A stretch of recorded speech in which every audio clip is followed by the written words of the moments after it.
My name is Dr. Deng Cao. I'm supposed to be the first speaker over this rapid season that is cybersecurity related. This is my third time to join this symposium. My topic for this presentation is cybersecurity vulnerabilities in self-driving vehicles. On a high level, we're trying to, hey Kevin, we're trying to have a layered analysis of attacks in between three different type of self-driving vehicles, or say three different type of self-driving platforms, which is Tesla's FSD and Waymo and Huawei's Auto, which is a self-driving system in China. So we all know the background about cybersecurity. Autonomous vehicles are now in the it's now on file because it combines the AI perception model and real-time control and many other features altogether. So now it's very close to us, or it's already landed on us. And I think it will be we are already very close to the large-scale deployment of self-driving vehicles. But the regulations, standards, and understandings are a little behind, as usual. Now, this research, in the entire research community, we just have probably just a few cents that we all agreed upon. One of them is SAE standard, right, with 5 different levels plus level 0 of automation of self-driving. I think everybody knows that 5 levels. Going from level 1 means minimal assistant for self-driving, which most of modern vehicles already have. Which including some such as adaptive cruising, lane watch, lane detection, and so on. Newer vehicles or vehicles with EVs with self-driving package, usually including at least a level 2 automation package. Is that package safe enough? How much we can do or cannot do while we are inside the vehicle? That's a question. Everybody knows we are far away from level 5, which means driverless, which means you can sleep in the car, and then when you wake up, you already arrive at a destination. But that's not happening right now, right? So the debate is between level 2 to level 4. The objective of our study is to create, first of all, starting with some taxonomy about just the structure or architecture, let's say, about different levels that can be attacked by either cyber attack or other way around. And then we can have an analysis in between 3 different platforms, and then we can have a little bit of forward-looking map about the future. Right. Without further ado, we'll see in the general speaking, in a regular or general connected autonomous vehicle, it works in a more general term as an agent. That's in computer science, in artificial intelligence, we call it agent.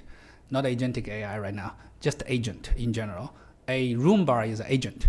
For any types of AI agent, you should have several components in order to make it work. First of all, you have environment. Now, in our case, it's a physical world. And the second part is the sensors. Sensors means how you perceive the environment. For a robot, obviously, those are cameras. For human being, it's our eyes, ears, nose, this type of sensors and feelings. And third part is actuator, which means for human beings, our hands to get the job done. But in between the sensors and actuator, you have something called decision making. Now, decision making is done by human being with our brains, of course. By the autonomous driving system, usually by its what we will call local computer, or the in-vehicle computer system, which is the decision making with certain level of AI architecture. Now, in each of those levels, after we're done, then you can have communication. In connected autonomous vehicle, you will have communication from vehicle to anything. Could be another vehicle, could be a cell phone tower, could be cellular, to provide communication information. Well, Starlink is one of the promising aspect of the communication, but we'll see about that. Now, after that, for AI agent to update itself, to update its knowledge, usually you will rely on some cloud, which is some server or supercluster somewhere far, far away that is not in your vehicle, of course.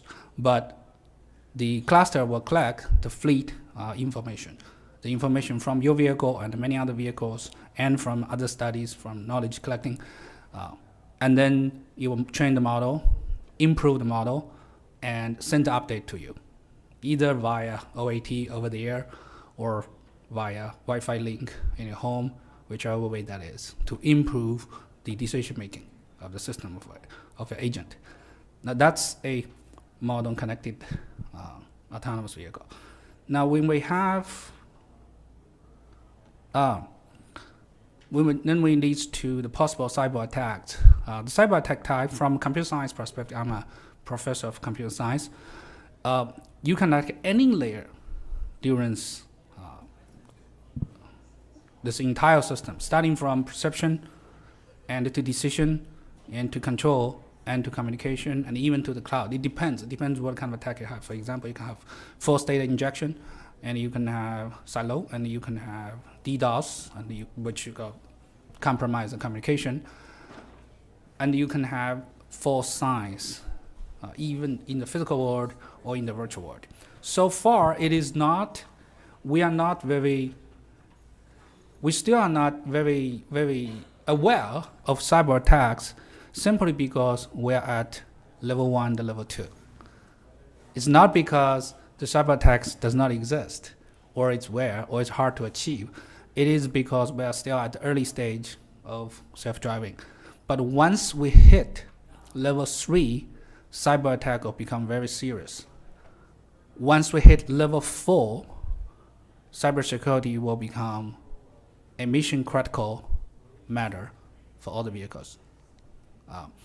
It's just we need to have this kind of sense before we reach a level. It seems like we're probably going to reach level 4 further, better, faster than we reach the full agreement of cybersecurity agreement, which is recent concerns in the community of cybersecurity and computer science and the AI field. Because my background is computer vision a decade or two ago, and then it transferred to applied artificial intelligence, biometrics, soft side, hardware, and so on. But even at that time, when I studied computer vision, we have not solved the object recognition problem.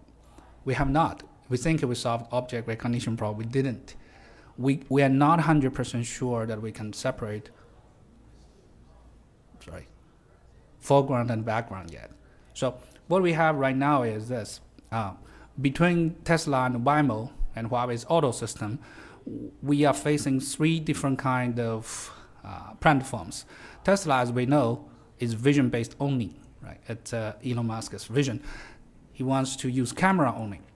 And Waymo is the other way around. If Tesla is from top to bottom, the Waymo is from bottom to top. The Waymo is heavily depending on hardware, which means multiple sensors, redundant sensors, distribution, and very detailed operational control. You may have heard about that ODD, which means you are operating your vehicle in a geo-fenced area, in a geo-fenced environment, which means your map is down to every centimeter. You know exactly where you are, and you know boundaries, and you know neighbors, you know roads, you know everything. And Huawei's ATO system is called. They already have a number of vehicles on the market. It's something in between. They try to, at the beginning, still rely on high-definition maps, and then gradually transfer more reliability of vision. So it's kind of something in the in between. Now the key here is that model, all the models that you have, its security is not only about protecting car, it's about protecting a cyber physical learning loop spanning from the physical world, goes through the environment and the sensors and the decision making and actuators, which is your stereos and so on, and then update it and go back. Right. So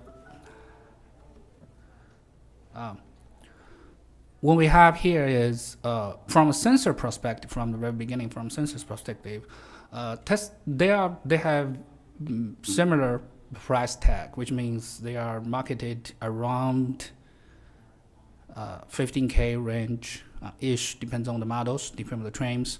Tesla Model Y, which I have one, I bought one since I joined this CCAT, just to try to put myself in a boats in the mud, and let's say it that way.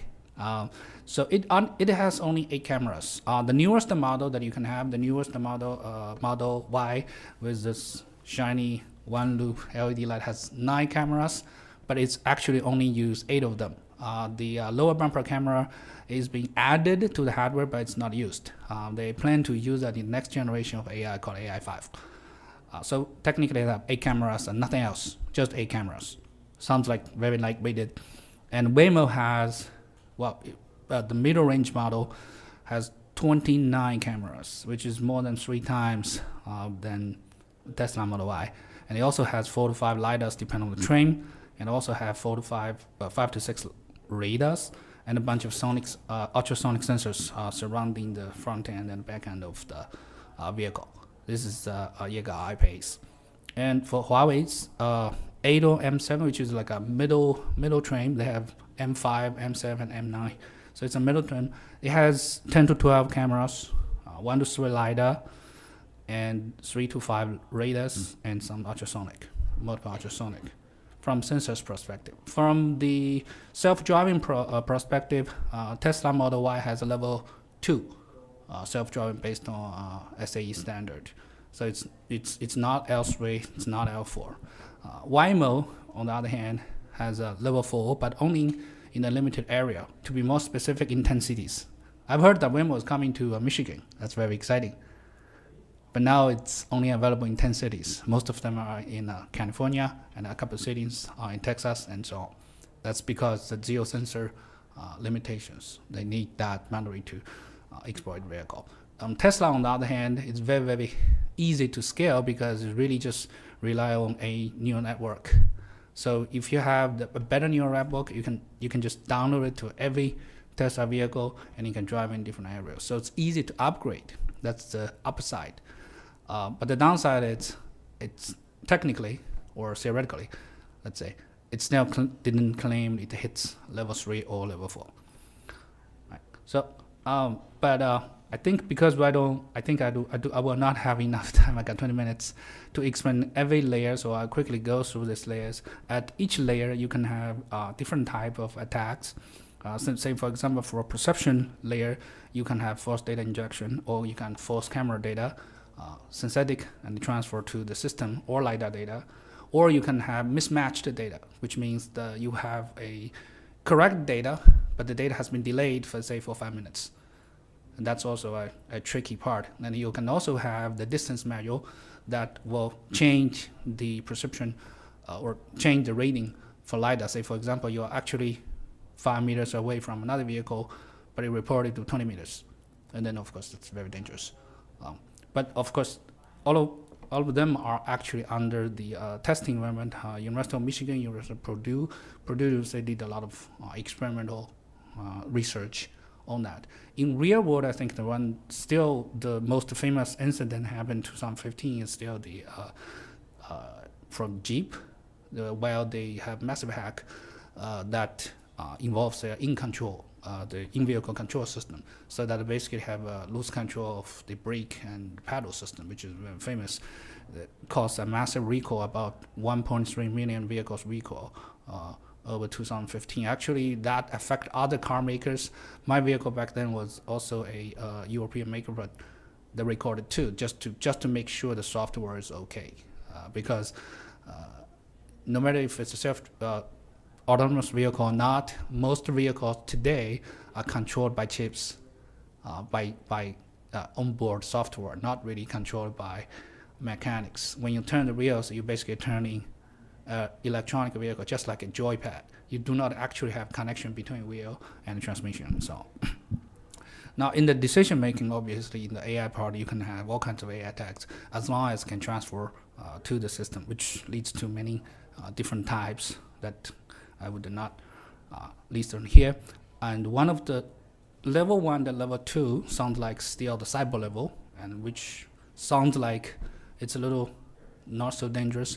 But starting from level 3, then you soon realize the vehicle itself is a robot, not a just computer, which means it's a lethal weapon. So when you can control a vehicle, it's much worse than you can control somebody's computer. You sneak a peek of somebody's computer, you might steal their identity and so on. But vehicle, if the vehicle's control is compromised, then it can cause serious damage. Although we have rarely see that in the real world, but it's possible, especially once we hit level 3 or level 4, then it's easy to spread out the malicious message to the vehicles, which obviously a lot of people already study the CAN bus, which is the famous attack, and I can see some in the post-season and so on. Because of this levels and the communication level, which is I made a presentation in our cybersecurity group about communication level attack. Communication level is like this. Most of the vehicles driving at the drive instance, they rely less on internet information. Internet is usually used for just communication, GPS locating, or maybe the over-the-air update. Because communication is not guaranteed. We do not have very strong data. We actually, most of the areas in the US is considered as rural area. One of my previous speech, I mentioned that.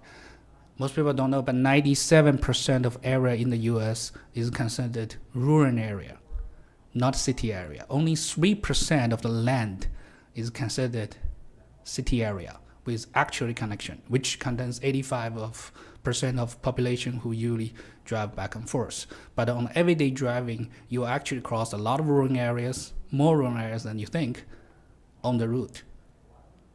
When I drive from Ohio to here, 90% of the time I'm driving in the rural area, not in the actual traffic area. Now, if you want the next generation of the connection, say 5G, or even better of the connectivities, then you need something that is more than 5G, that is more than regular connection, which means the guaranteed or say geofenced area is lower than 1%. So the actual geofenced area in the US is less than 1% if you want a perfect geofenced area to guarantee a level 4 driving right now. So that's the challenge we're having. Maybe Starlink is one of the possible solutions that can mitigate this coverage, but we'll see. Last is about cloud, which will lead to power construction, but that is another topic regarding the cyber attacks. Because of time limits, I'll stop right here. Thanks for my team. We're from Central State University in Ohio. Our project is our STARS. The first S is safety, the last S is security. Thank you. Any questions?